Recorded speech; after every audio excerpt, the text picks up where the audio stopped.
আসসালামু আলাইকুম প্রিয় শিক্ষার্থীরা, এবছর তোমরা যারা রাজশাহী বিশ্ববিদ্যালয় এওটি ভর্তি পরীক্ষায় অংশগ্রহণ করবা, তোমরা অনেকেই টেনশন করছো যে ভাই রাজশাহী বিশ্ববিদ্যালয় এওটি একটি আসন পেতে হলে আমাকে সর্বনিম্ন কত মার্ক পেতে হবে বা কত পজিশনের মধ্যে থাকলে একটি আসন সুনিশ্চিত করতে পারবো বা কিভাবে প্রিপারেশন নিলে এই মুহূর্তে আমি একটা আসন সুনিশ্চিত করতে পারি। সো এই বিষয়টি নিয়ে আলোচনা করবো, যে তোমার জন্য অত্যন্ত গুরুত্বপূর্ণ। যেহেতু তুমি একজন ভর্তি যোদ্ধা, অবশ্যই তোমাকে যে বেশি সময় নিব না তোমার জন্য, মোটামুটি 4-5 মিনিট সময় নেবে। এই কথাগুলো একটু মনোযোগ সহকারে শুনে যে ডেফিনেটলি তুমি ভালো কিছু করবা ইনশাআল্লাহ। এখন দেখো, রাজশাহী বিশ্ববিদ্যালয় এর 2026 তুমি পরীক্ষা দিবা। রাজশাহী বিশ্ববিদ্যালয় ভর্তি পরীক্ষা হয় দেখো বাংলা, ইংলিশ এবং জিকে, এই তিনটা সাবজেক্ট থেকে তোমাদের 80টা এমসিকিউ থাকবে। মার্ক হচ্ছে কত? তোমার টোটালি মার্ক হচ্ছে 100 মার্কের ভর্তি পরীক্ষা হবে।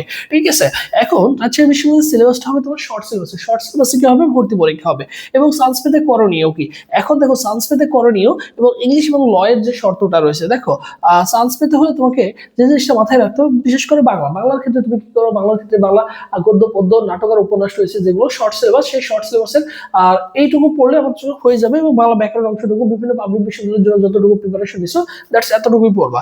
এবং ইংলিশের ক্ষেত্রে কি করবা? ইংলিশ যে গ্রামার থেকে কোশ্চেন করা হবে, এবং অন্যান্য পাবলিক বিশ্ববিদ্যালয়ের তুলনায় ইংলিশটা একটু ইজি থাকে অন্যান্য পাবলিক বিশ্ববিদ্যালয়ের তুলনায়। তো সেক্ষেত্রে তুমি কি করবা? রাজশাহী বিশ্ববিদ্যালয়ের বিগত বছরের কোশ্চেনগুলো একটু ভালো করে সলভ করবা, 3-4 বার করে সলভ করবা। এরপরে যদি রুলস গুলো জানা থাকে, ইনশাআল্লাহ তুমি সলভ করে আসতে পারবা। এরপর দেখো জিকের ক্ষেত্রে তুমি কি করবা? সাম্প্রতিক থেকে প্রতি বছর দেখা যায় 3 থেকে 4টা কোশ্চেন আসে, বেশি আসলে 3 থেকে 4টা কোশ্চেন আসবে। এবং খেলাধুলা থেকে কোশ্চেন আসে, প্রতি বছর প্রাইজ চলে আসে, দুইটা তিনটা করে কোশ্চেন থাকবে। এবং কিছু ইজি টপিক রয়েছে যেগুলো থেকে তোমার কিন্তু রাজশাহী বিশ্ববিদ্যালয় সম্বন্ধে ভালো করে জেনে যাবা। ওখান থেকে তোমাদের কিন্তু প্রতি বছরই কোশ্চেন আসে। সো এটুকু তোমাকে ভালো করে পড়তেই হবে। ঠিক আছে, এখানে এই এতটুকু। এরপর দেখো, আমাকে চান্স পেতে হলে কত মার্ক পেতে হবে। দেখো, তোমাকে 60 মিনিটে 80টা আনসার করতে হবে। 60 মিনিটে 80টা এমসিকিউ তোমাকে আনসার করতে হবে। যথেষ্ট তুমি সময় পাবা, একটু ধীরে সুস্থে তুমি কি করবা?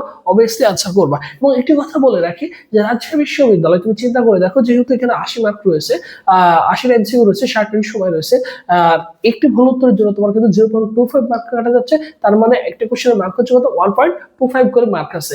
এখন রাজশাহী বিশ্ববিদ্যালয়ে তুমি এই ক্যাটাগরির প্রশ্নগুলো আনসার করবা, একটু বেশি করে আনসার করবা। ঠিক আছে, কোনো বছর দেখা গেছে দেখো মাত্র 44টা কোশ্চেন আনসার দিয়ে কিন্তু চান্স হয়ে গেছে। 44টা কোশ্চেন আনসার দিলে 1.5 করে গুণ করলে দেখা যায় ভালো একটা মার্ক চলে আসে, তাদের কিন্তু অনার্সে চান্স হয়ে গেছে। আবার 50টা আনসার করে কিন্তু অনেকের চান্স হয়ে যায়। তো সেক্ষেত্রে তোমাকে একটু সিরিয়াস হতে হবে। সেটা কোন জিনিসটা? দেখো ভাই, একটা জিনিস মনে রাখবা, তোমার যে পরীক্ষাগুলো হচ্ছে সেখানে তুমি একটু চিন্তা করবা, তোমার কিছু কিছু কোশ্চেন থাকে, যেমন কোশ্চেন থাকে না, দেখা যায় দেখা মাত্র তুমি আনসার যদি নাও করতে পারো, পরবর্তীতে মনে হয় যে এটার উত্তর আমি 50% জানি বা ক অথবা খ হবে, এই টাইপের কোশ্চেন গুলো আনসার করে আসবা। কারণ দেখা যায় তোমার 5টা ভুল উত্তরের জন্য তোমার কিন্তু 1 মার্ক কাটা যাচ্ছে। কারণ 5টা এমসিকিউ তুমি যদি পর্যায়ক্রমে ভাঙে আসো, দেখা যায় 10টা কোশ্চেন যদি আনসার করো, আর রাজশাহী বিশ্ববিদ্যালয় দেখা যাচ্ছে তোমার কিন্তু কি হচ্ছে, 2টা যদি রাইট হয়ে যায় ওর মধ্যে, তাহলে তোমার কিন্তু গড়ে কি হয়ে যাচ্ছে, তোমার গড়ে কিন্তু এভারেজ হয়ে যাচ্ছে। তো সেই ক্ষেত্রে যদি কোনো কারণে ভর্তি পরীক্ষায় 1 মার্ক বা হাফ মার্ক বা 0.25 মার্কও যদি বেশি তুলতে পারো,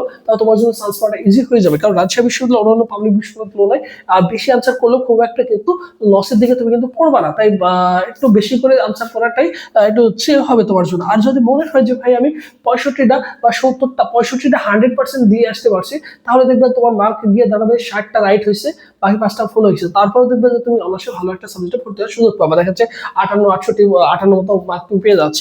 তো সেক্ষেত্রে তুমি অবশ্যই চান্স পেয়ে যাবে। একটা কথা হচ্ছে যে ভাইয়া, যে সময়টা রয়েছে, তো তাহলে এইভাবে এটুকু সুন্দর করে পড়বা। এবং পাশাপাশি সেফ জোন হিসেবে ধরতে পারো কত? দেখো, 62 থেকে 65 পর্যন্ত।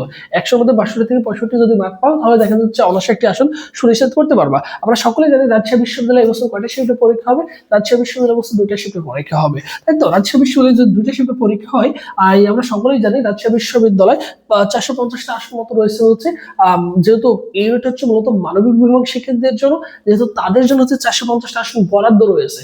আর 2টা শিফটে ভাগ হয়ে গেলে দেখা যাবে হচ্ছে তোমার 250টা করে আসন সংখ্যা পড়বে। সো সেই ক্ষেত্রে মোটামুটি বাকি যে আসনগুলো থাকবে প্রায় 1200-1400-র কাছাকাছি, সেগুলো হচ্ছে সকল বিভাগ শিক্ষার্থীদের জন্য। ভর্তি পরীক্ষায় যে এগিয়ে থাকবে, তুমি সায়েন্স, আর্টস বা কমার্স, তুমি যে ব্যাকগ্রাউন্ডে হও না কেন, সেই কিন্তু হচ্ছে সুযোগ পাবে। তার মানে এই আসনগুলো হচ্ছে বরাদ্দ থাকবে, বাকি আসনগুলো যা আছে এগুলো হচ্ছে সকলের জন্য উন্মুক্ত।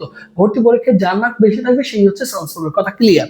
এখন মোটামুটি যদি চান্স পেতে চাও, 100তে 65+ তোমার মার্ক থাকতে হবে, এবং 65 তুমি টার্গেট ফিক্স করে পড়াশোনা করবা। ঠিক আছে, আরেকটা অ্যানাউন্সমেন্ট দিদি, সেটা হচ্ছে রাবির এর জন্য স্পেশালি আমাদের একটা অনলাইন এক্সাম ব্যাচ রয়েছে, তোমরা সকলেই জানো, যেখানে 70+ পরীক্ষা দিতে পারবা, সাজেশন পিডিএফ পাবা, বিগত 10 বছরের যে কোশ্চেন গুলো আসছে যে টপিক গুলো থেকে, সেই টপিক গুলো সিলেক্ট করে দেওয়া আছে, সেই পিডিএফ গুলো পেয়ে যাবা। ইংলিশ পিডিএফ পেয়ে যাচ্ছ, বাংলা ইংলিশ পিডিএফ গুলো পেয়ে যাবা শর্ট শেষ মুহূর্তে।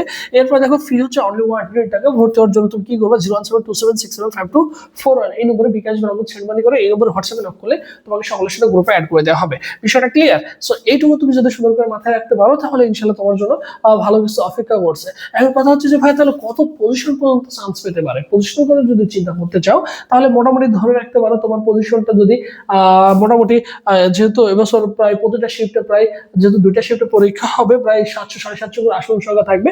সো সেই ক্ষেত্রে ধরে রাখতে পারো এবছর 1800-1900 বা 1200-1200-র উপরে থাকে। প্রতি বছর যখন 4টা শিফট আসবে তখন হচ্ছে 700-800-900 পর্যন্ত চলে যায়। সো সেই ক্ষেত্রে এবছর ধরে রাখতে পারো তোমার এই পজিশনটা প্রায় 1800-2025 পর্যন্ত চলে যাওয়ার সম্ভাবনা রয়েছে। তাই তুমি একটু ভালো করে বিচক্ষণের সাথে কি করবা, ভর্তি পরীক্ষায় অংশগ্রহণ করবা। ঠিক আছে? সো সবাই ভালো থাকো, সুস্থ থাকো। পরবর্তীতে